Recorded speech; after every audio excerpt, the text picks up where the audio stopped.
Okay, so we are down in Oregon. We've continued our flower tour, and so we've done iris, and now we are looking at clematis. So we're at Rogerson Clematis Garden or Collection. Look them up. This is definitely a place you're going to want to come in person. So I was reading all the signage here, and it says they have 1,800 different cultivars. This is the largest collection that exists, and it is so cool to see all of these different varieties growing. So they've got them growing a lot of different ways.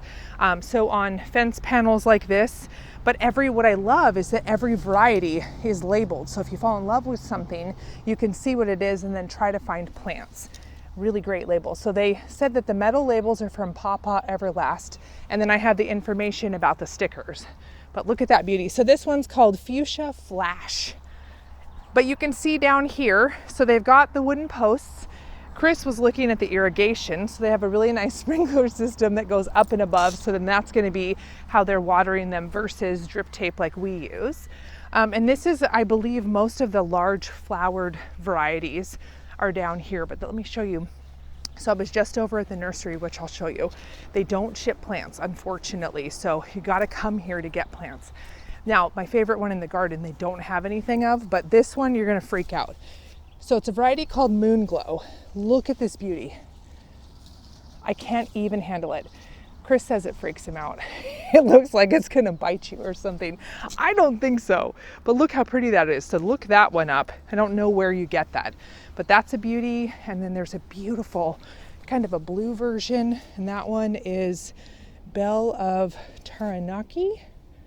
So that's a really pretty one, but I love how everything is labeled. So if you like something, you can make your wish list and then go find it. So there is a beautiful display garden. I'm talking kind of quiet because there's other folks in the garden, but you can see clematis in all their glory on the kind of different structures. So here we've got a beautiful metal structure, and then all of the varieties are labeled. This one is Duchess of Edinburgh, and that one is kind of a more easy to find variety. So that's a beauty. We've got Fair Rosamond down in here. Just got to give you some for your wish list.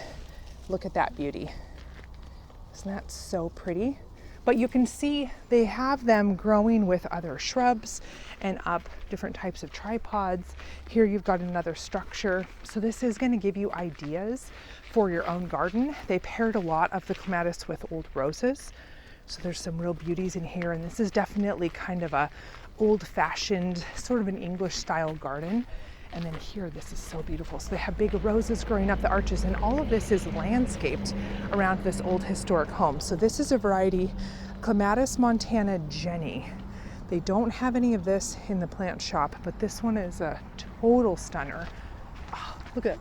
You could just go around smelling roses and all the beautiful flowers. It's really inspiring. So I love that they also not only showing you these big, beautiful structures and things growing through, other plants, but they also show them growing in containers, which I know a lot of you don't have a lot of ground to grow in. So you can see there are a lot of clematis. They've got this beautiful blue glazed pot and then a metal kind of tripod to grow them up through. And then here we've got another example of that, and then an even larger pot. So this would be something super stunning, like on a balcony or porch. So this is a variety called Sharpie.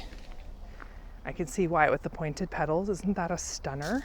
And then this one over here, I got 2 plants of this. They had fond memories. So all the volunteers were helping me choose plants, and then they went and got extra from the greenhouse because that one is a total beauty. But it's just so cool and inspiring to see a well-maintained garden that's a mix of shrubs and vines and different perennials, just to give you ideas. One of the things that I love is they have lots of good inspiration. So for the shorties like this that need some extra support, they have these beautiful little metal structures. And then of course everything is labeled. So these varieties are going to kind of grow up and through. And then for the taller ones, like see how pretty this would be in a border or a bed. So again, we've got a really pretty metal structure, and then it's scrambling and rambling.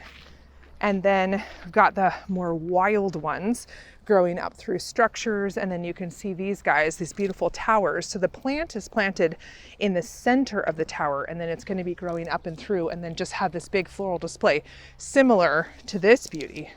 Who is that? Oh my gosh, it smells, that might be hot cocoa. It's a Montana, and it smells so good. Okay, so this is, here's a good example of keeping a shorty standing up straight so that it doesn't tip over. Okay, so this is the section that piques my interest the most. So this is where they are trialing new varieties, things grown from seed that are from cuttings, and they're really putting them through the paces and observing how they're doing here. And I mean, none of these are for sale or anything, which I've already asked, but none of these are available for any of us, but it's really cool to get to see them. So this is also aesthetically, I really like what they've done. So these are just basic T-posts. You can see nice sturdy T-posts, but it looks like they've spray painted them brown. And then they took that metal, kind of, we call it hog panel, but it's just like metal square fencing that's untreated, and so it'll rust out. So the combo of those, you notice how the structure just kind of blends in naturally. It's not green, it's not silver, and so you just kind of forget about it. And then the clematis can be the thing that does its show, and then they have attached him with zip ties, just black zip ties. And then down here, you can see everything is labeled, which is so important when it comes to a plant collection. And look at that little stinking cutie. Can't even handle that. So sadly, these are not available.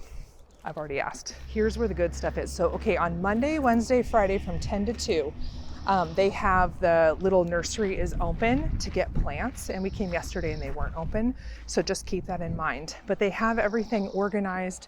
There's the striped varieties, there's pinks, there's reds, there's whites. So each of these tables is organized by color. And then lots of them have pictures, but not all of them. And then you can just look stuff up. But at the very end back there by that purple tent is where the collector's corner is. And that's where the extra good stuff is. So I just got a whole bunch of varieties. I got 25 plants, which was, I mean, doesn't feel like much, but it also was a lot. But I did some damage in a good way. But see that greenhouse right there? It is stocked full of plants, and they're restocking the display. So if you come down to see the irises and you have room in your cart, you definitely want to come and shop the plants. But Monday, Wednesday, Friday, 10 to 2.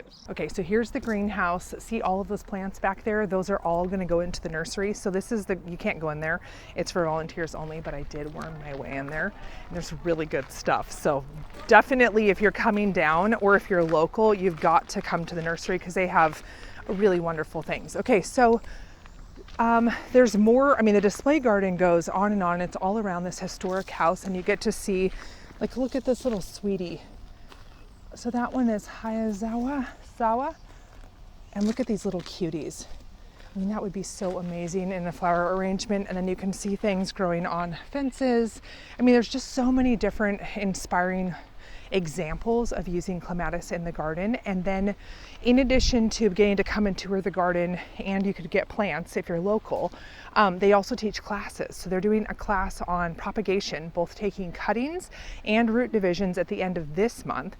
And then she said in the fall they have a class about how to start clematis from seed, which I want to come down and do that one because I feel like we were kind of hit and miss with our seed starting, but that's really exciting too. So if you are in the area, I would say now this garden, they said, just keeps blooming and blooming. So you don't have to come right at this moment. They'll continue to have plants, but if you are coming down for the irises, this is a great stop. And if not, that's just a great stop. And then there's also a community garden that goes all around. So you can also go see all the little pea patches and people's gardens. But yeah, a really wonderful place. This was a total like unexpected treat. So if you get a chance to come visit, I definitely would recommend it.